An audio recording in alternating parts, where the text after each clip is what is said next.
Imam 87 godina. I moj vlastiti sin nije imao pojma da njegova žena već 2 godine čeka dan moje smrti. Ali jedne kišne večeri čuo je rečenicu koju više nikada nije mogao zaboraviti. Kad stara konačno umre, ova kuća će napokon biti moja. Te riječi nisu slomile moje srce. One su slomile njegovo.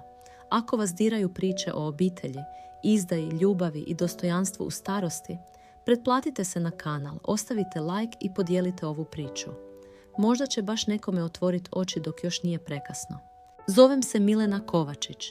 Imam 87 godina i cijeli sam život živjela pošteno. Moj pokojni muž Velimir i ja podigli smo 3 djece u maloj kući na rubu Karlovca. Nismo imali mnogo, ali smo imali ono što danas mnogi više nemaju. Poštovanje. Kad je Velimir umro prije 9 godina, dio mene umro je s njim. Ostala sam sama u kući koju smo gradili gotovo 20 godina. Svaka cigla imala je svoju priču. Kuhinja je još mirisala na njegove cigarete i kavu. Njegov kaput još je visio iza vrata jer nisam imala snage maknuti ga. Moja najstarija kači Dubravka živjela je u Njemačkoj. Sin Tomislav radio je kao vozač autobusa u Rijeci. Najmlađi sin Marin ostao je najbliže meni. Dolazio je gotovo svaki vikend, donosio lijekove, cijepao drva i popravljao sitnice po kući. Zato nisam ni razmišljala kad me jedne večeri nazvao i tihim glasom rekao: Mama, možemo li Lana i ja neko vrijeme živjeti kod tebe, samo dok ne stanemo na noge? Naravno da sam pristala. To je ipak moj sin. Sjećam se dana kad su došli. Lana je nosila veliki bež kaput i lažni osmijeh koji mi je već tada djelovao hladno. Njihov sin Patrik imao je 10 godina i odmah me zagrlio. Bako, hoćeš li mi praviti palačinke? Srce mi se rastopilo. Prvih nekoliko mjeseci bilo je mirno. Lana je kuhala, smijala se sa mnom i zvala me Mama Milena. Govorila je susjedima kako sam divna žena i kako je sretna što me ima. A onda je sve počelo polako, gotovo neprimjetno. Prvo je prestala razgovarati sa mnom tijekom ručka. Onda je počela kolutati očima kad bih nešto zaboravila. Nakon toga bi uzdisala svaki put kad bih sporije hodala prema kupaonici. Jednog jutra pronašla sam svoje stvari iz kupaonice u kartonskoj kutiji. Kupatilo je premalo za 4 osobe, rekla je hladno. Vi možete koristiti mali lavabo dolje. Nisam ništa odgovorila. Tješila sam samu sebe da je umorna, da ima problema, da život danas nije lagan, ali poniženja su postajala sve gora. Počela mi je skrivati lijekove pa govoriti da sam senilna jer ih ne mogu pronaći. Gasila bi grijanje u mojoj sobi i tvrdila da umišljam hladnoću. Govorila je prijateljicama preko telefona da sam teret koji predugo živi. Jednom sam slučajno čula nešto što mi je zaledilo krv. Mora biti neka oporuka, rekla je. Nema šanse da ova kuća ide svima. Marin će sve srediti. Te noći nisam mogla spavati. Prvi put nakon dugo vremena otvorila sam ladicu u kojoj su bili svi dokumenti koje je Velimir čuvao. Kuća je još uvijek bila na moje ime. Oporuku nikada nisam napisala. Ali od toga dana Lana me počela gledati drugačije. Kao da procjenjuje koliko mi je još ostalo života. Ako bih zakašljala, odmah bi pitala jesam li uzela terapiju. Ako bih zaboravila ugasiti televizor, govorila bi Marinu: tvoja mama više nije sposobna živjeti sama. A Marin, moj sin, samo bi šutio. To je boljelo više od svega. Nije bio loš čovjek, samo umoran. Radio je po cijele dane, izbjegavao je sukobe. Kad bih pokušala nešto reći, samo bi uzdahnuo. Molim te, mama, nemoj stvarat napetost. Napetost? Ja sam bila stranac u vlastitoj kući. Počela sam jesti sama u sobi, jer nisam mogla podnijeti Lanine poglede. Jednom mi je pred Patrikom rekla: pazi da ne završiš kao baka, sama i ovisna o svima. Dječak ju je šokirano pogledao. Ja sam samo spustila oči. Te večeri sam plakala tiho, pokrivena dekom, da nitko ne čuje. A onda se dogodilo nešto što nikada neću zaboraviti. Bila je nedjelja. Marin je radio dodatnu smjenu, a Lana je imala 2 prijateljice u dnevnom boravku. Ja sam sjedila na stepenicama, jer nisam htjela smetati. Nisu znale da ih čujem. Koliko ona ima godina? Pitala je jedna. 87. Odgovorila je Lana uz smijeh. ali tvrdoglava je kao da planira živjeti još 100 godina. Sve tri su se nasmijale, a onda je rekla rečenicu koja mi je rastrgala dušu. Kad umre, prvo ću srušiti ovu staru kuhinju. Ne mogu više gledati njezin miris i njezine glupe slike po zidovima. U tom trenutku nešto se u meni ugasilo. Ne zato što me mrzila, nego zato što je željela izbrisati svaki trag mog života. Te noći sam donijela odluku. Nazvala sam starog prijatelja mog pokojnog muža, odvjetnika Stjepana Vargića. Imao je 90 godina i drhtave ruke, ali mu je bio oštar kao britva. Kad je došao, Lana se odjednom pretvorila u savršenu snahu. Joj, gospodine Vargiću, baš lijepo što ste došli. Mama Milena je danas malo umorna. On ju je samo mirno pogledao. Nakon sat vremena sjedio je sa mnom u mojoj sobi. Milena, rekao je tiho, što zapravo želiš? Dugo sam šutjela, a onda sam prvi put izgovorila istinu. Želim umrijeti dostojanstveno. Oči su mu se napunile tugom. Ispričala sam mu sve. Svako poniženje, svaku hladnu večeru, svaki put kad su me natjerali da se osjećam kao višak. Na kraju me pitao, a Marin, zna li? Odmahnula sam glavom. Ne vidi ili ne želi vidjeti. Tada sam napravila nešto što će promijeniti cijelu našu obitelj. Napisala sam novu oporuku, ali ne zbog osvete, zbog istine. Nekoliko tjedana poslije moje zdravlje se pogoršalo. Završila sam u bolnici zbog upale pluća. Marin je bio zabrinut, ali Lana je prvi put izgledala sretno. Donosila mi je juhu pred doktorima i glumila brižnu snahu. Ali kad bismo ostale same, šaptala bi, mogli biste barem ostaviti kuću čovjeku koji vas trpi. Tada sam je samo gledala, bez straha, jer sam znala nešto što ona nije znala. A onda je došla večer, koja je sve promijenila. Kiša je udarala po prozorima. Vratila sam se iz bolnice iscrpljena i legla ranije. Marin je kasnio s posla. Lana je mislila da spavam. Telefonirala je sestri u kuhinji. Da barem ovo već završi, rekla je tiho. Marin nema hrabrosti, ali ja ne mogu više čekati. Kad stara umre, prodajemo kuću i selimo. U tom trenutku ulazna vrata su se otvorila. Nije čula Marina kako ulazi, ali ja jesam. I prvi put nakon 2 godine moj sin je konačno čuo istinu vlastitim ušima. Marin je stajao u hodniku potpuno nepomično. Kiša mu je kapala s jakne na pod, ali on kao da to nije ni primjećivao. Nikada neću zaboraviti izraz njegova lica u tom trenutku. Nije to bio samo šok. Bio je to pogled čovjeka kojem se cijeli život raspada pred očima. Lana još uvijek nije znala da je iza nje. Kažem ti, nastavila je kroz smijeh svojoj sestri preko telefona. Ova kuća vrijedi puno više nego što je Marin mislio. Čim se sve prebaci na njega, prodajemo je i kupujemo stan u Zadru. Neću provesti ostatak života u ovoj staroj rupetini koja smrdi na lijekove. Marin je polako spustio torbu na pod. Tada se Lana okrenula. Boja joj je nestala s lica. Marin, nisi rekao da si došao. On ništa nije odgovorio. Samo ju je gledao. Nikada prije nisam vidjela takvu tišinu između dvoje ljudi. Bila je teža od bilo kakve svađe. Čuo si? Pitala je nesigurno.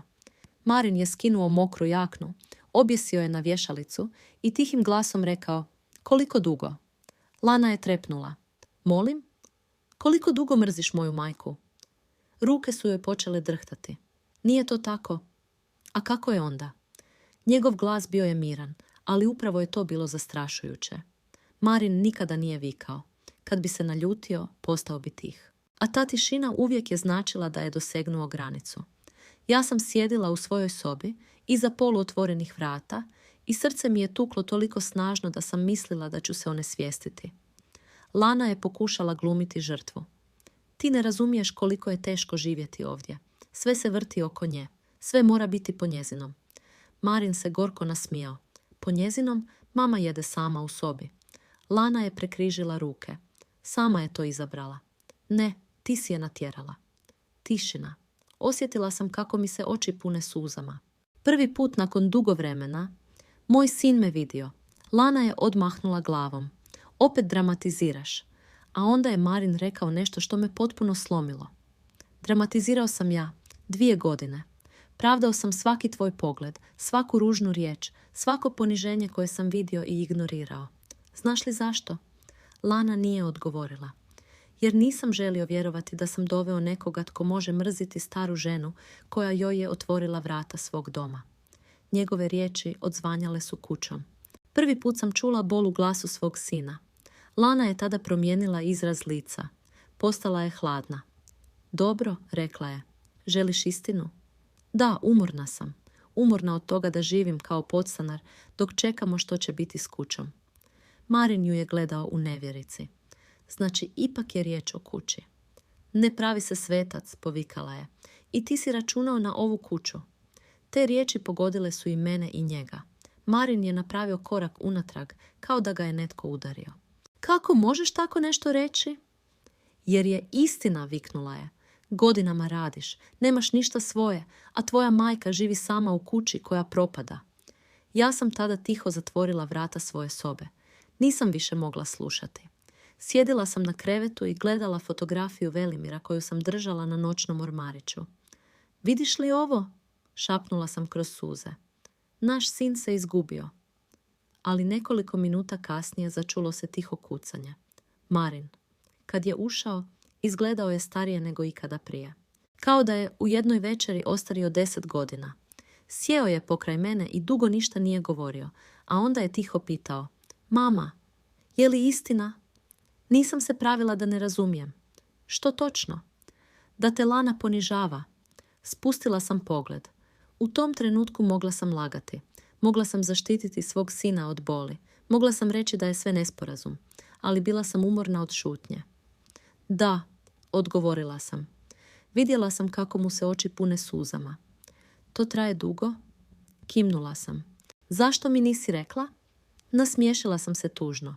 Jer si bio sretan kad nisi vidio. Poklopio je lice rukama.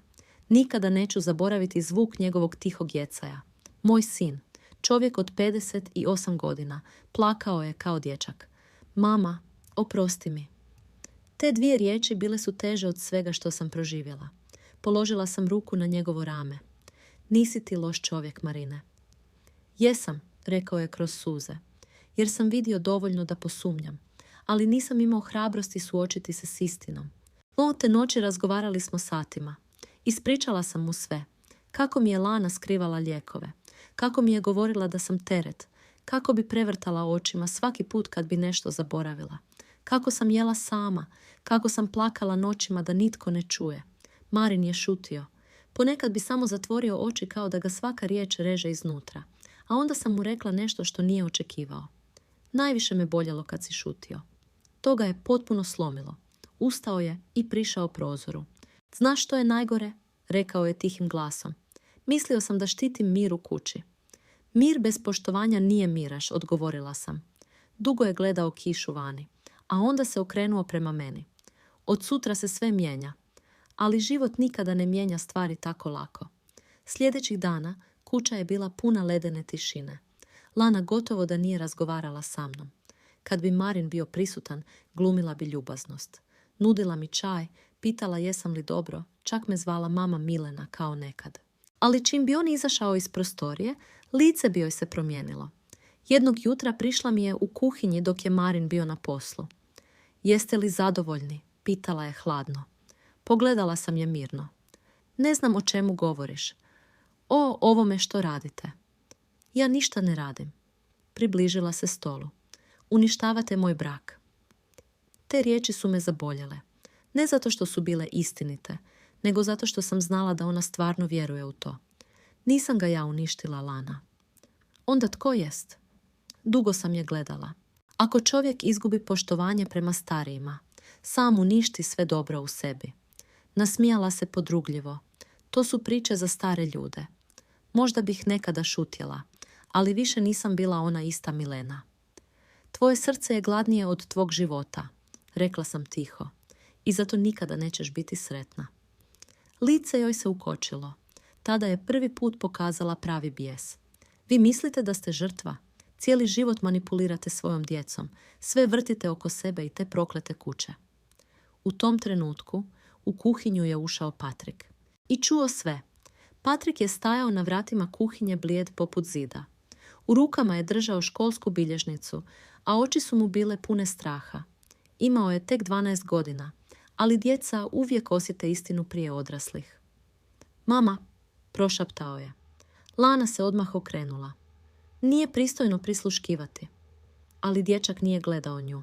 Gledao je mene. Bako, jesi dobro? Te jednostavne riječi gotovo su me rasplakale. Kimnula sam i pokušala se nasmiješiti. Dobro sam, dušo. Lana je naglo uzela torbu. Kasnimo u školu. Patrik se nije pomaknuo. Tada je učinio nešto što Lana nije očekivala. Prišao je meni i zagrlio me. Osjetila sam kako mi srce podrhtava. Volim te, bako, šapnuo je. Lana je probljeđela. Patrik. Ali dječak ju je prvi put pogledao drugačije. Ne kao dijete koje sluša majku, nego kao netko tko je upravo izgubio povjerenje. Kad su otišli, dugo sam sjedila sama u kuhinji. Ruke su mi drhtale. Ne zbog svađe, zbog tuge. Jer nijedna žena ne rodi sina da bi jednoga dana sjedila u tišini vlastite kuće, osjećajući se kao višak. Tog poslije podneva Marin se vratio ranije s posla. Izgledao je iscrpljeno.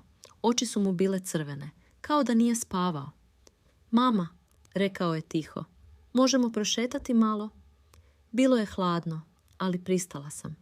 Polako smo hodali ulicom, kojom sam nekad vodila njega u školu. Sjećala sam se njegovih malih ruku, poderanih tenisica i načina na koji bi trčao prema meni kad bi pao. A sada je taj isti dječak hodao pokraj mene kao slomljen čovjek. Nakon nekoliko minuta zastao je kraj stare klupe. Moram te nešto pitati. Pogledala sam ga. Jesam li te razočarao kao sin? To pitanje me pogodilo ravno u srce. Nisi.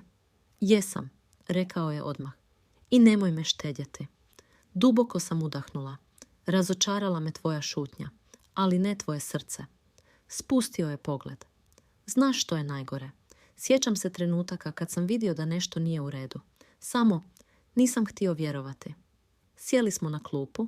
Jednom sam čuo kako Lana govori prijateljici da si tvrdoglava stara žena, nastavio je. Trebalo me tada zabrinuti. Nisam ništa rekla. A drugi put sam vidio da plačeš u sobi. Rekla si da te bole leđa, a ja sam ti povjerovao jer mi je bilo lakše. Njegov glas pukao je na zadnjoj riječi. Položila sam ruku na njegovu. Sine, čovjek nekad ne vidi istinu, jer ga je strah izgubiti ono što voli. Oči su mu se napunile suzama. A što ako sam već izgubio sve? Te večeri dogodilo se nešto što nitko nije očekivao. Dubravka je došla iz Njemačke. Moja Kači nije dolazila često, ali zvala me gotovo svaki dan. Nisam joj govorila istinu, nisam željela stvarati razdor među djecom. Ali očito je osjetila da nešto nije u redu. Kad je ušla u kuću, odmah me snažno zagrlila. Mama, što se događa? Prije nego što sam stigla odgovoriti, pogledala je Marina i odmah shvatila. Što ste napravili? Pitala je tihim, opasnim glasom. Lana je pokušala glumiti smirenost. Dubravka, molim te, ne dramatiziraj. Moja kći ju je pogledala ledeno. Ne obraćaj mi se kao da sam glupa. Kuća je ponovno postala tjesna od napetosti. Sjeli smo za stol prvi put nakon dugo vremena svi zajedno, ali nitko nije jeo. Dubravka je gledala Marina. Je li istina? On je samo kimnuo. Tada je pogledala Lanu. A ti, imaš li išta za reći? Lana je uzdahnula kao da je umorna od svih nas. Dobro, nisam savršena. Ali nitko ne govori koliko je teško živjeti s osobom koja stalno traži pažnju. Te riječi presjekle su me poput noža. Dubravka je polako ustala. Naša majka ima 87 godina. Lana je prekrižila ruke. I? Ponovila je Dubravka nevjericom. Ta žena je cijeli život živjela za svoju djecu. Lana se nasmijala bez topline. Da, i sad očekuje da joj svi budemo sluge. Marin je tada prvi put povisio glas. Dosta. Svi smo se trgnuli. Nikada nisam čula svog sina da viče. Dosta ponižavanja moje majke. Lana ga je gledala kao stranca. Znači sad sam ja čudovište? Ne, rekao je kroz stisnute zube. Ali postala si netko koga više ne prepoznajem. Patrik je stajao na stepenicama i slušao sve. Vidjela sam strah u njegovim očima. To me boljelo više od svega. Jer djeca pamte tonove svađa cijeli život. Te noći Dubravka je spavala u mojoj sobi kao kad je bila djevojčica. Ležale smo budne u mraku. Mama, šapnula je. Zašto nisi ništa rekla? Gledala sam strop, jer nisam htjela da moja djeca mrze jedno drugo zbog mene. Osjetila sam kako me uhvatila za ruku, ali dopustila si da patiš sama. U mraku sam zatvorila oči. Navikneš se na tišinu kad ostariš. Ne, rekla je odlučno. Čovjek se nikada ne smije naviknuti na poniženje. Te riječi ostale su mi urezane duboko u srcu. Sljedećeg jutra probudila sam se ranije nego inače. Kuća je bila tiha. Spustila sam se polako u kuhinju i zatekla Patrika kako sjedi sam za stolom.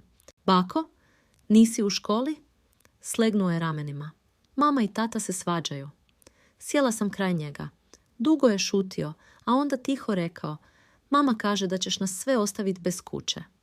Osjetila sam kako mi se srce steže. Je li te to brine?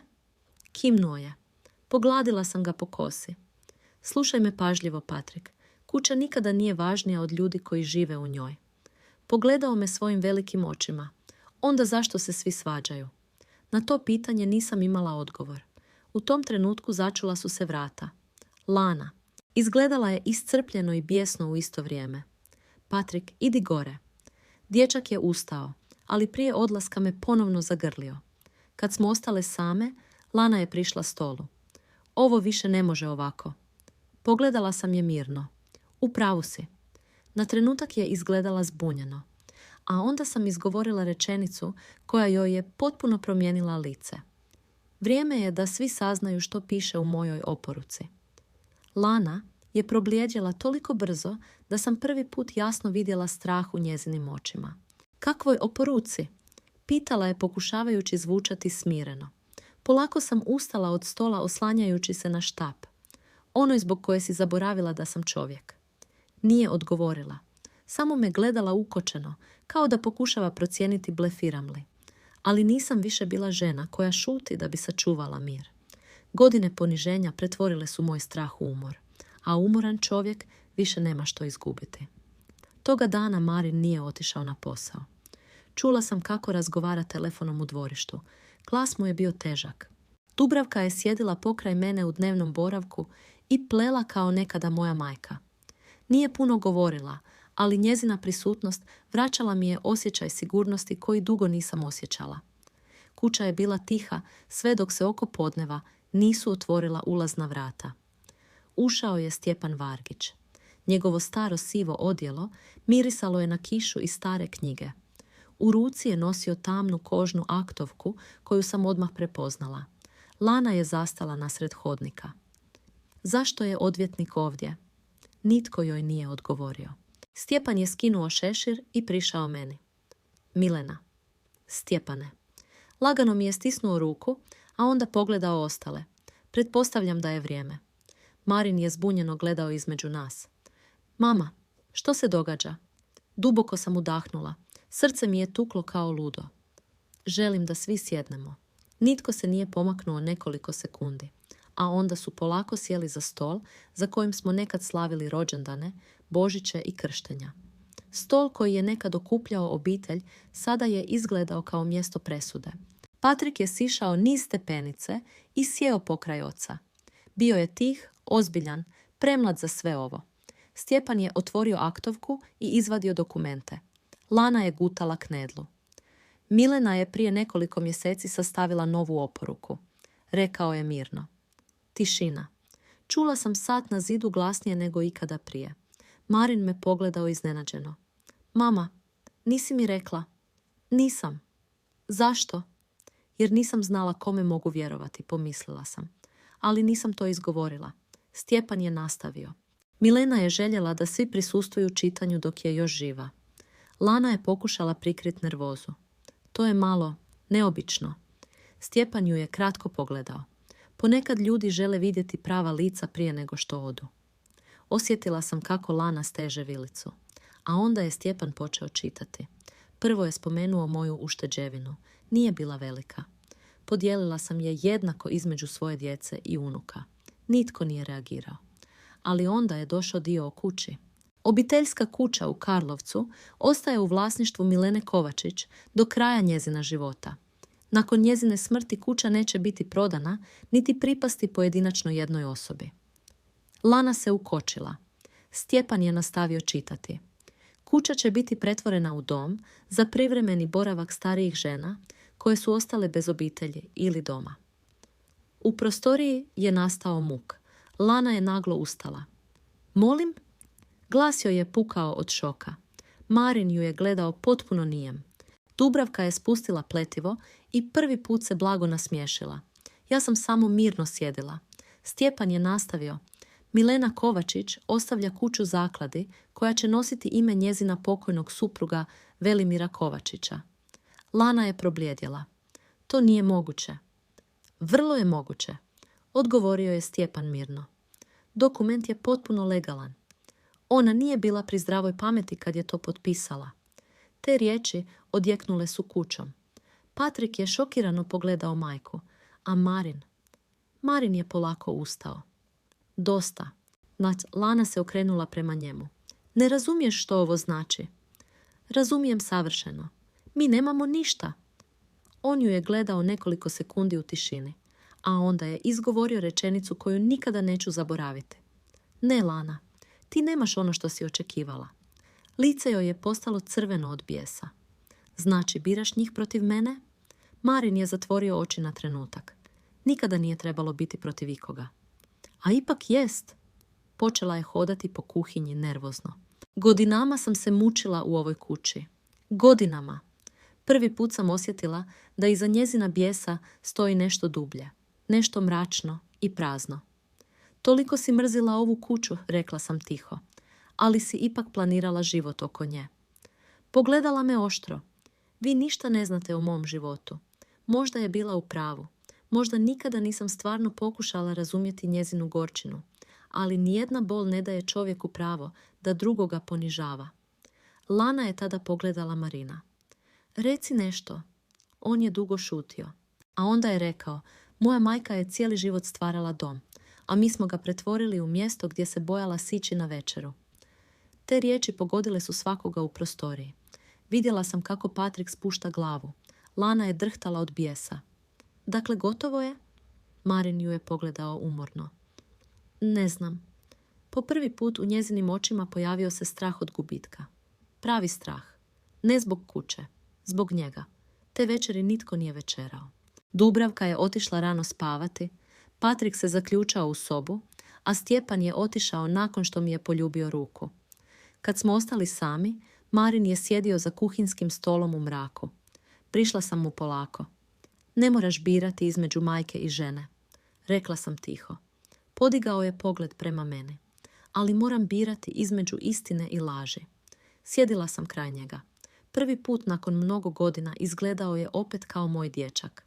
Znaš, rekao je tiho, kad sam bio mali, mislio sam da si najjača osoba na svijetu. Cak, naslonila sam ruku na stol. Nisam jaka, Marin, samo sam dugo šutjela. Odjednom je počeo plakati, bez skrivanja. Kako ti je mogla to raditi? U njegovu glasu nije bilo samo bijesa. Bila je tu i krivnja. Duboka, teška krivnja čovjeka koji je prekasno otvorio oči. Ljudi se promijene kad počnu misliti da ljubav znači pravo na nešto. Odgovorila sam. Dugo smo sjedili u tišini, a onda su se začula vrata na katu. Lana je silazila niz stepenice s koferom u ruci. Patrik je išao iza nje uplakanih očiju. Idemo kod tete Vesne, rekla je hladno. Marin je ustao. Lana... Ne, prekinula ga je. Dosta mi je ovog ponižavanja. Gotovo sam se nasmijala od ironije tih riječi. Ali nisam, jer sam prvi put vidjela nešto drugo. Nije više izgledala moćno, izgledala je izgubljeno. Patrik je prišao ocu. Tata, zar se stvarno raspadamo? Marin nije znao odgovoriti, a meni je srce puklo zbog tog dječaka, jer djeca nikada ne zaslužuju nositi posljedice pohlepe odraslih. Kad su vrata zalupila za Lanom, kuća je ponovno utihnula. Ali ovaj put to nije bila ista tišina. Ova tišina bila je početak nečega što nitko od nas nije očekivao. Nakon što su se vrata zatvorila, ostala sam sjediti u kuhinji i gledati u prazno mjesto gdje je malo prije stajao Patrik. U kući je odjednom bilo toliko tiho da sam mogla čuti kako stari hladnjak zuji u kutu. Marin je stajao kraj prozora potpuno nepomično. Nisam znala što reći. Kako utješiti vlastito dijete kad vidiš da mu se brak raspada pred očima? A opet, dio mene osjećao je nešto što me odmah posramilo. Olakšanje. Prvi put nakon dugo vremena nisam osjećala strah sići u vlastitu kuhinju. Ta spoznaja boljela je više nego sve Lanine riječi. Mama, rekao je Marin promuklim glasom, jesam li uništio svoju obitelj? Polako sam ustala i prišla mu. Obitelj se ne uništi u jednoj noći, sine. Onda kada? Kad ljudi prestanu slušati jedni druge. Nasmijao se gorko. Mi se već dugo ne slušamo. Te noći gotovo nismo spavali. Marin je sjedio u dnevnom boravku do zore, a ja sam iz svoje sobe čula kako povremeno duboko uzdahne. Ujutro sam ga pronašla kako sjedi u istoj odjeći, neobrijan, praznog pogleda. Skuhala sam kavu i stavila šalicu pred njega. Ne moraš danas ništa odlučiti. Pogledao me umorno. A što ako je već kasno? Nisam odgovorila, jer ponekad stvarno bude kasno. Oko podneva zazvonio je telefon. Marin je pogledao ekran i odmah zatvorio oči. Lana. Nije se javio. Telefon je ponovno zazvonio. I opet. Tek 4. put javio se. Slušala sam samo njegovu stranu razgovora. Ne, Patrik neće ostati bez mene. Duga tišina. Nisam rekao da želim razvod. Još tišine. A onda. Ali više ne mogu glumiti da je mama problem. Spustio je slušalicu i dugo gledao u pod. Kaže da sam je ponizio pred svima. Gledala sam svoje stare ruke. Ponosni ljudi često poniženjem zovu trenutak kad ih netko konačno vidi onakvima kakvi jesu. Marin nije ništa rekao. 2 dana kasnije Patrik je došao sam. Stajao je pred vratima s ruksakom na leđima i uplakanim očima. Bako, zagrlila sam ga prije nego što je išta rekao. Bio je hladan od kiše. Tata je doma? Pitao je tiho. Kimnula sam. Kad je Marin ugledao sina, lice mu se slomilo. Patrik mu je potrčao u zagrljaj. Tata, mama stalno plače. Marin je zatvorio oči. Znam. Kaže da nas više ne voliš. Te riječi presjekle su zrak poput noža. Marin je kleknuo pred sina. Slušaj me pažljivo. Volim te više od svega na svijetu. Ali zašto onda ne dođeš kući? U očima mog sina vidjela sam nemoć kakvu nikada prije nisam vidjela. Kako objasniti djetetu da odrasli ponekad unište ono što vole vlastitim postupcima? Tata mora neke stvari riješiti. Patrik je šutio nekoliko sekundi, a onda je tiho rekao. Mama kaže da je baka sve uništila zbog kuće. Osjetila sam kako mi se srce steže. Marin je duboko udahnuo. Ne govori tako o baki. Ali zašto onda ne možeš oprostiti mami? Tišina. Teška, bolna tišina.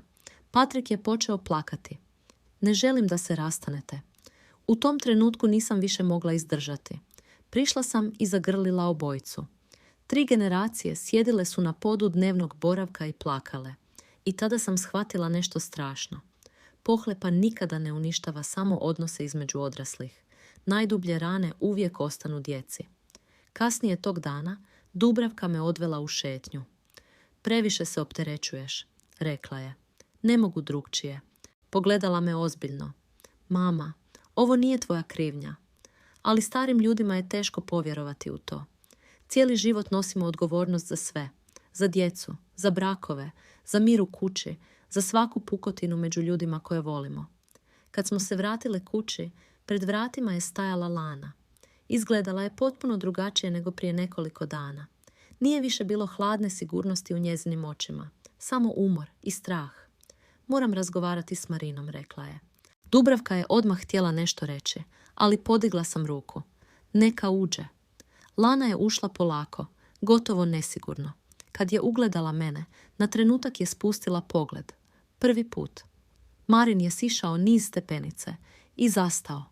Nekoliko sekundi samo su se gledali, a onda je Lana počela plakati. Ne glasno. Tiho. Slomljeno. Ne znam kako smo došli dovde, prošaptala je. Marin je ostao hladan. Ja znam. Ona je obrisala suze. Dobro, Bila sam grozna prema tvojoj majci. Te riječi kao da su je fizički boljela. Ali nisam planirala postati takva osoba. Nitko nije govorio. Lana je pogledala mene. Znate što je najgore? Na početku sam vas stvarno voljela. Osjetila sam kako mi srce zadrhti. Što se onda promijenilo? Dugo je šutjela, a onda prvi put rekla istinu. Bila sam ljubomorna. Dubravka ju je pogledala zbunjeno. Na što? Na sve. Suze su joj ponovno krenule niz lice. Na način na koji vas Marin gleda. Na uspomene koje imate.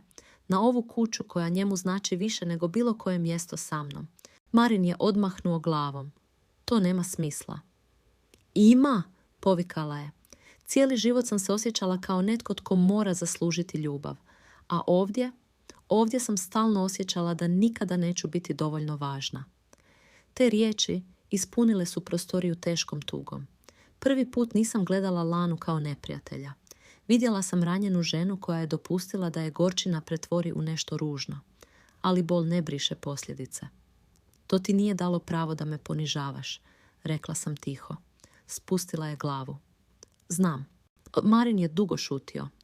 A onda pitao, jesi li me ikada voljela? Lana ga je pogledala kao da ju je udario. Kako to možeš pitati? Jer više ne znam što je bilo stvarno. Počela je jecati. Voljela sam te, ali sam postala ogorčena. I umjesto da priznam svoje strahove, počela sam kriviti tvoju majku za sve što nisam imala. Nitko nije znao što reći, a onda se dogodilo nešto što nitko nije očekivao. Prišla sam joj. Lana je podigla pogled pun nevjerice. Stavila sam joj ruku na rame. Najteže je živjeti s prazninom u sebi, rekla sam tiho. Ali ako čovjek ne pazi, počne prazniti i srca ljudi oko sebe. Lana je zaplakala još jače. Marin je zatvorio oči. A ja sam tada prvi put, nakon dugo vremena, osjetila da možda još nije sve izgubljeno. Ali nisam znala da nas prava istina tek čeka. Jer iste večeri zazvonio je telefon, a ono što sam čula s druge strane promijenilo je sve. Javila sam se misleći da zove Dubravkin muž iz Njemačke ili možda liječnik zbog mojih nalaza. Ali čim sam čula glas s druge strane, srce mi je stalo. Gospođo Milena? Da? Ovdje doktorica Ivana Brnetić iz bolnice. Osjetila sam kako mi ruka lagano podrhtava. Je li sve u redu?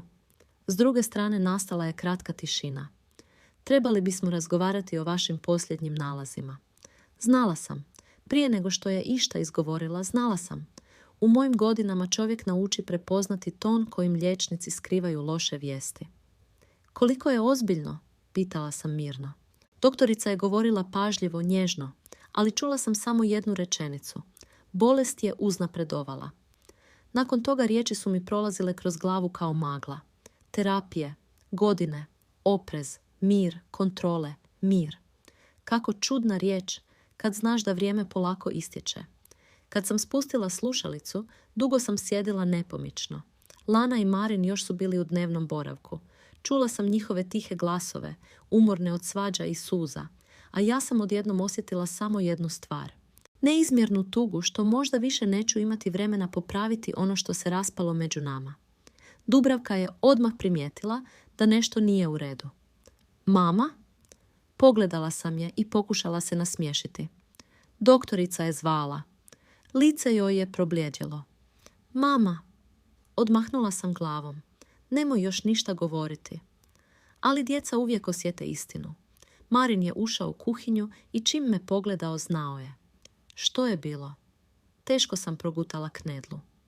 Bolest napreduje. Tišina koja je uslijedila bila je gora od svakog plača. Marin je polako sjeo kao da su mu noge otkazale. Lana je stajala kraj vrata potpuno ukočena. Prvi put nakon dugo vremena u njezinim očima nije bilo ni ljutnje ni obrane. Samo šok. Koliko? Marin nije mogao završiti pitanje. Pokušala sam ostati mirna. Ne znaju točno. Ali svi smo znali što to znači. Patrik je sišao niz stepenice upravo u tom trenutku. Tata? Nitko nije govorio. A onda je dječak pogledao mene. Bako, jesi bolesna? Srce mi se slomilo. Otvorila sam ruke i on mi je odmah potrčao u zagrljaj. Biću dobro dušo. Ali djeca osjete laž čak i kad je izgovorena iz ljubavi. Te noći kuća je ponovno bila tiha, ali drukčije nego prije.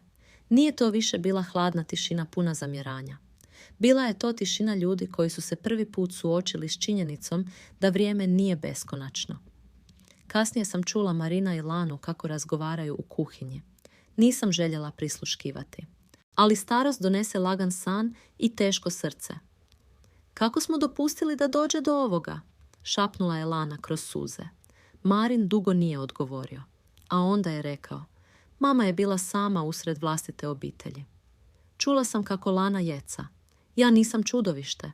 Nisi, rekao je tiho, ali si povrijedila osobu koja nas je sve voljela više nego sebe. Te riječi ostale su mi urezane duboko u duši, jer to je istina mnogih majki. Dajemo djeci sve dok potpuno ne zaboravimo gdje završavaju oni, a počinjemo mi. Sljedećih dana Lana se promijenila. Ne naglo, ne čudesno, ali iskreno. Počela mi je donositi čaj bez glume. Sjela bi pokraj mene i pitala: trebam li nešto? Jednom mi je čak počešljala kosu dok sam sjedila na terasi. Ruke su joj drhtale. Moja mama je umrla kad sam imala 16 godina, rekla je tiho. Pogledala sam je iznenađeno. Nikada mi to prije nije rekla. Nakon toga sam odrasla kod tetke, koja me stalno podsjećala da sam teret. Šutjela sam. A kad sam došla ovdje? Glas joj je pukao. Umjesto da osjećam toplinu, osjećala sam strah da opet neću pripadati. Osjetila sam bol u njezinim riječima. I prvi put sam razumjela koliko ljudi nose nevidljive rane. Ali neke rane, ako ih čovjek ne izliječi, pretvore se u otrov. Lana, rekla sam tiho, nitko tko ponižava druge ne može pronaći mir. Suze su joj kliznule niz lice. Znam. Tada mi je prvi put iskreno rekla: oprostite mi. Nisam odgovorila odmah, jer oprost nije riječ, to je put. A neke rane trebaju vrijeme da ponovno dišu bez boli. Jednog popodneva Patrik je sjedio kraj mene u vrtu dok sam zaljevala cvijeće. Bako? Da, dušo? Hoćeš li umrijeti? Djeca postavljaju pitanja kojih se odrasli boje. Pogledala sam njegove velike smeđe oči i osjetila kako mi srce podrhtava. Jednog dana hoću. Spustio je pogled. Ne želim to. Uzela sam njegovu malu ruku. Znaš što je najvažnije? Odmahnuo je glavom. Da ljudi koje voliš znaju da su voljeni prije nego što odeš. Patrik je dugo šutio, a onda tiho rekao: ja sam tebe uvijek volio. Tada sam zaplakala. Ne zbog bolesti, nego zato što sam shvatila da dobrota ipak ostavlja trag, čak i kad misliš da je nitko ne vidi. Te večeri Marin je izvadio stare albume sa slikama. Sjedili smo u dnevnom boravku i gledali fotografije stare 40 godina. Na jednoj sam držala malog Marina u naručju. Na drugoj smo Velimir i ja plesali na svadbi Dubravke. Na trećoj je mali Patrik sjedio na mom krilu, sav zamazan od čokolade. Kuća je prvi put nakon dugo vremena ponovno mirisala na obitelj, ali onda je zazvonilo zvono na vratima. Marin je otišao otvoriti. Čula sam muški glas koji nisam prepoznala. Nekoliko sekundi kasnije Marin se vratio blijed. Mama? Što je? Progutao je knedlu. Došao je Nikola. Srce mi je preskočilo.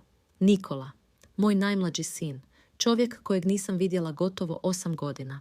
Onaj koji je otišao nakon strašne svađe s pokojnim ocem i zakleo se da više nikada neće kročiti u ovu kuću. Polako sam ustala. Na vratima dnevnog boravka stajao je sjedi muškarac umornih očiju. Moj sin. I izgledao je kao potpuni stranac. Nikola je stajao na vratima kao čovjek koji godinama nije znao gdje pripada. U rukama je držao malu putnu torbu, a oči su mu bile pune nečega između srama i tuge. 8 godina. 8 godina bez jednog poziva za rođendan. Bez Božića. Bez pitanja jesam li živa. A ipak, kad sam ga ugledala, srce majke prepoznalo ga je prije razuma. Nikola, prošaptala sam. Spustio je pogled. Bok mama. Taj jednostavni pozdrav slomio je nešto u meni. Marin je stajao ukočeno pokraj vrata. Između braće je još uvijek visjela stara napetost koja nikada nije nestala. Dubravka je prva prišla Nikoli i zagrlila ga.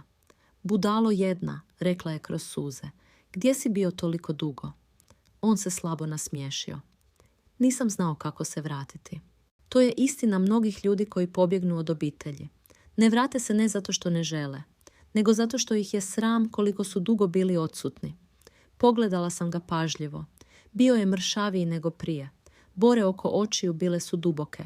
Na rukama su mu se vidjeli tragovi teškog rada. Nisi dobro jeo, rekla sam automatski, kao svaka majka. Nikola je spustio glavu i nasmijao se kroz suze. A ti si još uvijek ista. Tada sam ga zagrlila. I sve godine tišine srušile su se između nas. Kasnije smo sjedili za stolom u neobičnoj tišini. Lana je donijela juhu bez riječi. Nikola ju je kratko pogledao, ali nije pitao ništa. Osjetila sam da zna kako su stvari u ovoj kući daleko od normalnih. Mama, rekao je nakon nekog vremena. Dubravka me nazvala. Pogledala sam kćer. Ona je samo slegnula ramenima. Netko je morao. Nikola je duboko uzdahnuo. Rekla mi je da si bolesna. Nitko nije govorio, a onda je tiho dodao. Mislio sam da imam još vremena. Te riječi pogodile su svakoga za stolom. Jer upravo tako ljudi žive, kao da uvijek imaju još vremena za isprike, za grljaje i oprost, a onda odjednom shvate da možda nemaju. Kasnije te večeri Nikola je sjedio sa mnom na terasi. Zrak je mirisao na kišu i mokru zemlju. Još si ljuta na mene? Pitao je tiho. Pogledala sam ga dugo. Jesam li trebala biti? Nasmijao se gorko. Otišao sam bez riječi nakon svađe s tatom. Sjetila sam se tog dana. Velimir je bio tvrdoglav čovjek. Nikola još tvrdoglaviji. Posvađali su se oko novca, posla i ponosa. Ali prava svađa nikada nije bila oko toga. Bila je oko toga što su obojica previše sličili jedan drugome. Znaš što je tvoj otac rekao prije smrti? Upitala sam. Nikola me pogledao iznenađeno. Što? Rekao je. Kad se Nikola jednom vrati, reci mu da ga nikada nisam prestao čekati. Nikola je naglo okrenuo glavu, ali vidjela sam suze, velike teške suze odraslog muškarca koji je predugo nosio krivnju. Mama, glas mu je drhtao. Zašto mi to nisi rekla prije? Jer si pobjegao od svih nas. Spustio je lice u ruke. Bio sam kukavica. Ne, odgovorila sam tiho. Bio si povrijeđen. Dugo smo sjedili u tišini, a onda me pitao nešto što nisam očekivala.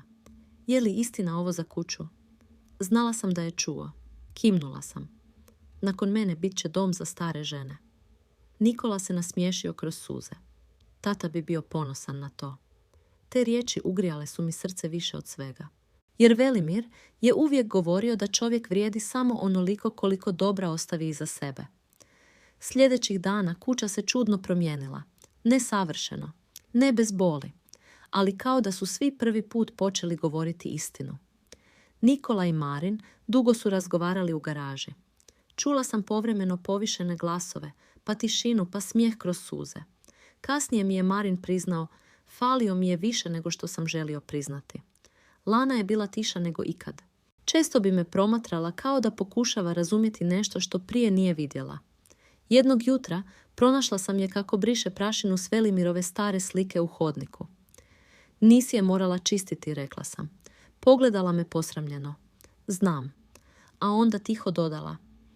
Mislim da sam bila ljubomorna čak i na uspomene. Te riječi dugo su mi odzvanjale u glavi. Koliko ljudi uništi vlastitu sreću jer se uspoređuju s ljubavlju koju drugi već imaju. Te večeri Patrik je predložio nešto neočekivano. Hajdemo večerati zajedno, svi. Pogledali smo ga iznenađeno. Pravu večeru, nastavio je ozbiljno. Bez svađe. Naslonila sam se na stolac i nasmiješila. To zvuči kao najbolja ideja koju sam čula mjesecima. I tako smo prvi put nakon dugo vremena svi sjedili za stolom. Lana je napravila sarmu, Dubravka kolač od jabuka. Nikola je otvorio vino koje je godinama čuvao za poseban trenutak. A Marin je samo gledao sve nas kao čovjek koji polako ponovno pronalazi dom. U jednom trenutku Patrik je ustao i podigao čašu soka. Samo želim reći nešto. Svi smo ga pogledali. Mislim da baka nije spasila samo ovu kuću. Osjetila sam kako mi se grlo steže. Mislim da je spasila nas. Nitko nije mogao govoriti nekoliko sekundi. A onda je Lana počela plakati. Pravi plač. Bez ponosa. Bez obrane. Prišla mi je i kleknula pokraj moje stolice. Oprostite mi, prošaptala je kroz jecaje. Molim vas, oprostite mi za sve. Pogledala sam njezino uplakano lice. I tada sam shvatila nešto važno. Ljudi se ponekad promijene tek kad se prvi put suoče s mogućnošću da zauvijek izgube ono što su uzimali zdravo za gotovo. Spustila sam ruku na njezinu kosu. Ne želim da ostatak života provedeš mrzeći samu sebe. Podigla je pogled prema meni. Kako mi možete biti tako dobri nakon svega? Nasmiješila sam se kroz suze, jer sam i ja nekada bila mlada i izgubljena. Te večeri kuća je ponovno zvučala kao nekad. Smijeh, razgovori, zvuk tanjura, toplina. I dok sam ih gledala sve zajedno, prvi put nakon dugo vremena osjetila sam mir. Ali duboko u sebi znala sam da moje vrijeme polako istječe. I zato sam te noći, dok su svi spavali, otvorila staru ladicu pokraj kreveta. Izvadila sam pismo koje sam mjesecima skrivala. Pismo koje nitko još nije pročitao. Na omotnici je drhtavim rukopisom pisalo: za moju obitelj, otvoriti kada mene više ne bude. Držala sam to pismo u rukama dugo te noći. Prsti su mi drhtali dok sam prelazila preko omotnice, kao da dodirom mogu usporiti vrijeme. Na trenutke sam poželjela poderati ga, jer nijedna majka ne želi pisati oproštajno pismo vlastitoj djeci. Ali starost čovjeku oduzme mnogo toga. Osim potrebe da ostavi posljednje riječi onima koje voli. Polako sam vratila pismo u ladicu i legla, ali san nije dolazio. Slušala sam kuću. Tihu, mirnu. Prvi put nakon dugo vremena nije bilo napetosti u zidovima. Nije bilo hladnih pogleda, ni teških koraka. I upravo tada sam osjetila najveću tugu. Zašto ljudi često pronađu nježnost tek kad ih strah od gubitka natjera da otvore oči? Sljedećeg jutra probudila me miris palačinki. Na trenutak sam pomislila da sanjam. Kad sam sišla u kuhinju, Patrik je stajao na stolici i pokušavao okrenuti palačinku dok je Lana nervozno držala tavu. Pazi, viknula je. Držim, smijao se on. Palačinka je završila na podu. Svi smo prasnuli u smijeh. I tada sam vidjela nešto što dugo nisam. Lanin iskren osmijeh. Bez gorčine. Bez glume. Kad me ugledala, odmah je postala ozbiljna.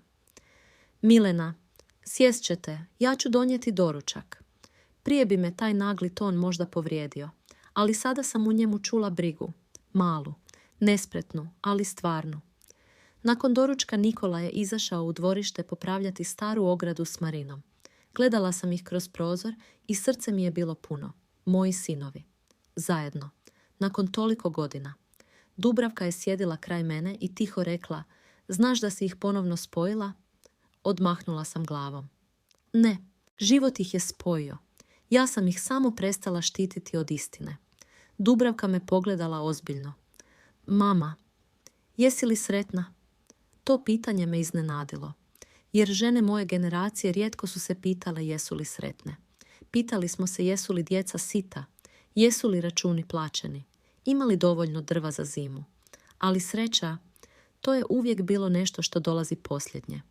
Dugo sam razmišljala prije nego što sam odgovorila. Mislim da jesam. I stvarno jesam. Ne zato što je sve bilo savršeno, nego zato što više nije bilo laži među nama. Kasnije tog dana zamolila sam Marina da me odvede na groblje. Vjetar je bio hladan, a oblaci niski. Polako smo hodali između grobova dok sam se oslanjala na njegovu ruku. Kad smo stigli do Velimirovog groba, zastala sam. Marin se udaljio nekoliko koraka da mi da privatnost. Spustila sam cvijeće i dugo gledala njegovo ime uklesano u kamen. Tvrdoglavi stari moj, prošaptala sam. Suze su mi kliznule niz lice. Djeca su nam se izgubila, ali pronašla su put kući. Vjetar je lagano pomaknuo grane iznad mene. Zatvorila sam oči. I prvi put nakon mnogo godina nisam osjećala gorčinu. Samo zahvalnost. Kad smo krenuli prema autu, iznenada mi se zavrtjelo. Koraci su mi postali teški. Mama? Marin me uhvatio prije nego što sam pala. Sljedeće čega se sjećam bila su svjetla bolnice, miris lijekova i zabrinuta lica moje djece. Doktorica Ivana stajala je kraj kreveta ozbiljna. Trebate ostati nekoliko dana. Cela, Marin je odmah pitao. Koliko je loše? Pogledala je mene prije odgovora. Tijelo je jako umorno. Umorno. Kako nježna riječ za čovjeka koji polako odlazi. Te noći svi su ostali uz mene. Dubravka je drijemala na stolici. Nikola je hodao nervozno po hodniku. Marin me držao za ruku kao dječak. A Lana je sjedila tiho u kutu i plela deku za mene. U jednom trenutku mislila je da spavam. Čula sam kako tiho govori Marinu. Kad ozdravi, želim da se vratimo svi zajedno, ali drugačije. Marin ju je pogledao dugo. Jesmo li sposobni za to? Lana je spustila pogled. Moramo biti. Kasnije te noći probudila sam se zbog tihog jecaja. Patrik. Sjedio je kraj mog kreveta i plakao pokušavajući biti tih. Dušo, prošaptala sam. Odmah je obrisao oči. Nisam htio da vidiš. Otvorila sam ruke i on se privio uz mene. Bako, bojim se. Srce mi se raspalo i ja sam se bojala mnogo puta u životu. Ali ti si uvijek jaka. Nasmiješila sam se slabo. Nisam. Samo sam naučila da ljubav vrijedi više od straha. Pogledao me uplakanim očima. Nemoj otići još. Te riječi su me slomile više nego bolest. Pogladila sam ga po kosi. Dok god budem mogla, ostat ću. Sutradan me doktorica pozvala na razgovor nasamo. Znala sam prije nego što je išta rekla. Nema još puno vremena, zar ne? Pokušala se nasmiješiti profesionalno, ali oči su joj bile tužne. Možda nekoliko mjeseci, možda manje. Mirno sam kimnula. Čudno je to. Kad si mlad, pomisao na smrt izgleda strašno. Ali kad ostariš, više te ne plaši odlazak. Plaši te samo pitanje jesi li dovoljno volio ljude prije kraja. Kad sam se vratila u sobu, svi su odmah vidjeli istinu na mom licu. Nitko nije pitao ništa. Nije bilo potrebe. Marin je počeo plakati prvi, zatim Dubravka. Nikola je okrenuo glavu prema prozoru, ali vidjela sam kako mu ramena podrhtavaju. A Lana je prišla mom krevetu i uhvatila me za ruku. Ne zaslužujem da mi oprostite, rekla je kroz suze. Pogledala sam je mirno. Oprost nije nagrada, Lana. Zašto onda? Jer nitko ne bi trebao nositi mržnju do kraja života. Tada je spustila glavu na moje ruke i zaplakala kao dijete. U tom trenutku više nisam vidjela snahu koja me ponižavala. Vidjela sam izgubljenu ženu koja je predugo živjela bez nježnosti. A onda sam donijela posljednju veliku odluku svog života. Kad su svi otišli po kavu, zamolila sam Marina da ostane. Mama? Duboko sam udahnula. Želim da mi obećaš nešto. Bilo što? Pogledala sam ga ravno u oči. Kad mene više ne bude, nemoj dopustiti da se ova obitelj ponovno raspadne. Marin me gledao kao čovjek koji očajnički pokušava zapamtiti svaki trenutak. Držao mi je ruku toliko pažljivo kao da se boji da ću nestati ako me previše stisne. Mama, nemoj tako govoriti. Blago sam se nasmiješila. Sine, imam 87 godina. Vrijeme je da počnemo govoriti istinu bez straha. Oči su mu se ponovno napunile suzama. Nisam spreman. Nitko nikada nije. Tišina između nas bila je puna svega što ljudi ne izgovore dok ne bude gotovo prekasno. Obećaj mi, ponovila sam tiho. Čuvaj brata, čuvaj sestru, čuvaj Patrika i... Zastala sam na trenutak. I čuvaj svoju ženu čak i onda kad je teško. Marin je spustio pogled. Nakon svega. Da. Zašto? Duboko sam udahnula. Jer ljudi koji griješe najviše trebaju nekoga tko ih neće pustiti da zauvijek ostanu isti. A počeo je plakati tiho, nemoćno. Mama, ja sam te iznevjerio. Podigla sam ruku i dotaknula njegovo lice. Ne, samo si prekasno otvorio oči. Te večeri pustili su me kući. Kad sam ponovno ušla kroz vrata, osjetila sam miris juhe, svježe opranog rublja i drva iz kamina. Dom. Možda prvi put nakon dugo vremena ova kuća ponovno je bila dom. Patrik je odmah potrčao prema meni. Baka se vratila. Njegov zagrljaj bio je pun nade koju odrasli često izgube. Lana je stajala nekoliko koraka dalje nesigurno. Pripremila sam vam sobu dolje, rekla je tiho, da ne morate više na stepenice. Pogledala sam je iznenađeno. Moja stara soba bila je na katu. Godinama sam se penjala polako, držeći se za zidove dok bi me koljena boljela. A sada? Soba dolje bila je topla, puna svjetla i uredna. Na noćnom ormariću stajala je fotografija mene i Velimira iz mladosti. Okrenula sam se prema Lani. Ti si ovo napravila? Spustila je pogled. Nadam se da je u redu. Osjetila sam knedlu u grlu. Nitko nikada nije napravio nešto tako lijepo za mene. Lana je tada prvi put zaplakala bez skrivanja. Te noći nisam mogla spavati. Ne zbog boli, nego zato što sam prvi put nakon mnogo godina osjećala ljubav u ovoj kući. Pravu ljubav, nesavršenu, umornu, ali stvarnu. Oko ponoći čula sam tihe korake. Nikola. Budna si? Starci malo spavaju, nasmiješila sam se. Sjeo je kraj mog kreveta i dugo šutio, a onda izvadio nešto iz džepa. Staru fotografiju. Na slici je bio on kao dječak, Marin i Dubravka na plaži, a Velimir ih je držao za ramena. Ovu sam nosio sa sobom svih ovih godina, rekao je tiho. Pogledala sam ga iznenađeno. Čak i kad nisi dolazio. Kimnuo je. Mislio sam da će mi biti lakše zaboraviti, ali čovjek nikada ne pobjegne od obitelji. Suze su mi kliznule niz lice. Moj dječače. Nikola je spustio glavu. Bojim se da sam došao prekasno. Ne, odgovorila sam odmah. Došao si kad si napokon bio spreman vratiti se. U tom trenutku vrata su se lagano otvorila. Marin, iza njega Dubravka, a nekoliko sekundi kasnije i Lana s Patrikom. Svi su stali oko mog kreveta kao nekada kad bi djeca bila mala i bojala se oluje. Pogledala sam ih i srce mi je bilo puno. Što radite budni? Patrik je slegnuo ramenima. Nitko ne može spavati. Naslonila sam glavu na jastuk i tiho rekla, onda sjednite. Te noći pričali smo satima. O starim vremenima. O Velimiru. O tome kako je Marin jednom zapalio zavjese pokušavajući peći palačinke sa 7 godina. Kako je Dubravka pobjegla od kuće zbog loše ocjene, pa se vratila nakon 2 sata jer je ogladnjala.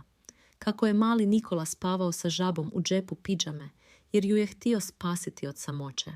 Smijali smo se toliko da su nas medicinske sestre vjerojatno čule, iako smo bili kod kuće. A onda je odjednom nastala tišina. Pogledala sam svakoga od njih. Znate što sam shvatila? Svi su me gledali. Na kraju života čovjek ne pamti koliko je novca imao. Pogledala sam Lanu. Ne pamti ni kuće. Zatim svoju djecu. Pamti samo tko je sjedio kraj njega kad mu je bilo najteže. Lana je počela plakati. Marin ju je uhvatio za ruku. I tada sam znala. Možda neće biti savršeni. Možda će se opet svađati. Možda će ih život ponovno slomiti. Ali više nikada neće biti stranci. Sljedećih tjedana moje tijelo postajalo je sve slabije. Nisam više mogla dugo hodati. Ruke su mi drhtale dok sam držala šalicu čaja. Ponekad bih usred rečenice zaboravila što sam htjela reći. Ali nisam bila sama. Nikada više sama. Lana bi mi češljala kosu. Marin bi me pokrivao dekom čim bi zahladilo. Nikola je popravio staru klupu u dvorištu, gdje smo Velimir i ja nekada sjedili ljeti. Dubravka mi je svake večeri čitala naglas, jer je znala da me njezin glas smiruje. A Patrik je svaku večer legao kraj mene i govorio. Još jedan dan smo pobjedili. Jednog jutra zamolila sam Marina da mi donese ono pismo iz ladice. Odmah je znao ko je. Ruke su mu drhtale dok ga je držao. Želiš da ga sada pročitam? Odmahnula sam glavom. Ne još. Pogledala sam svoju obitelj okupljenu oko stola. I tada sam osjetila nešto što dugo nisam. Spokoj. Pravi, duboki spokoj čovjeka koji zna da iza sebe ne ostavlja samo kuću, nego ponovno spojena srca. Ali iste večeri, dok je kiša tiho padala po prozorima, probudila me snažna bol u prsima. Znala sam. Došlo je vrijeme. Bol u prsima širila se polako, duboko, kao tiha oluja koja je predugo čekala svoj trenutak. Otvorila sam oči i nekoliko sekundi samo gledala strop svoje sobe. Kuća je bila tiha, ali ovaj put nisam osjećala strah, samo neobičan mir. Pokušala sam ustati, ali tijelo me više nije slušalo kao prije. Dah mi je postao kratak, ruke hladne. Tada su se vrata otvorila. Lana nosila je dekicu koju mi je svake večeri stavljala preko nogu. Čim me pogledala, lice joj je probljedjelo. Marin, Viknula je drhtavim glasom. Marin, brzo! U nekoliko sekundi svi su bili oko mene. Dubravka je plakala. Nikola je nervozno hodao prema telefonu. Patrik me držao za ruku toliko jako kao da me može zadržati silom ljubavi. A Marin, moj sin, kleknuo je kraj kreveta i prvi put ponovno izgledao kao dječak kojeg sam nekada tješila nakon ružnih snova. Mama, ostani s nama. Pogledala sam ga nježno. Tu sam. Lana je plakala u kutu sobe. Prišla sam joj pogledom. Dođi bliže. Nesigurno je sjela kraj mene. Suze su joj kapale po rukama. Žao mi je, jecala je. Toliko mi je žao. Polako sam podigla svoju staru, drhtavu ruku i dotaknula njezin obraz. Slušaj me pažljivo. Pogledala me slomljeno. Ne troši ostatak života kažnjavajući samu sebe. Ali ja... Pogriješila si, prekinula sam je tiho.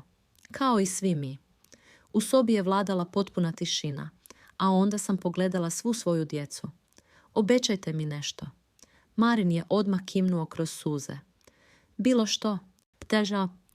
Nemojte čekati smrt da biste jedni drugima pokazali ljubav. Nitko nije mogao govoriti. Samo su plakali i tada sam znala da su me konačno čuli. Nikola je prišao krevetu i spustio glavu na moje ruke. Oprosti mi što sam otišao. Pogladila sam njegovu kosu kao nekada kad je bio dječak. Ti si se vratio.